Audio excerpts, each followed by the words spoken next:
এবারের আইপিএল এর ফাইনালে কোন দল জিততে পারে হিসাব করে সৌরভ গাঙ্গুলি বলে দিলেন টিমের নাম। ক্রিকেট মানে আলাদা উন্মাদনা। এখন চলছে আইপিএল, কোন দলকে সবার উপরে রাখলেন সৌরভ গাঙ্গুলি? কোন স্ট্র্যাটেজিতে এই ভবিষ্যৎবাণী করলেন তিনি? তবে কি সত্যি অক্ষরে অক্ষরে মিলে যাবে সৌরভ গাঙ্গুলির ভবিষ্যৎবাণী? তিনি একটা সময় কেকেআর ক্যাপ্টেন ছিলেন, তবে এখন আর কেকেআর তার প্রিয় দল নয়। আসলে এবার অনেকেই বলছেন কেকেআর এর বোলিং ইউনিট খুব একটা ভালো নয়। তাহলে কি সৌরভ গাঙ্গুলি সেটাই ভাবছেন? গতবারের চ্যাম্পিয়ন কেকেআর, তবে এবার কেকেআর এর ক্যাপ্টেন বদল হয়েছে, এমনকি মেন্টর গৌতম গম্ভীরও নেই। তাই কি খেলার প্রথম দিন থেকেই হোঁচট খাচ্ছে কেকেআর? গতবারের কেকেআর ক্যাপ্টেন এবার পাঞ্জাবে, আর সৌরভ গাঙ্গুলি কিন্তু প্রথম থেকেই শ্রেয়াস আয়ারের ওপর ভরসা করছেন।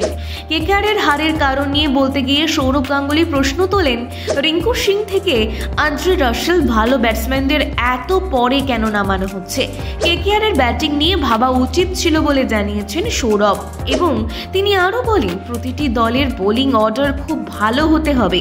যাদের যত ভালো বোলিং হবে সে তার চান্স সেই দলের তত থাকবে।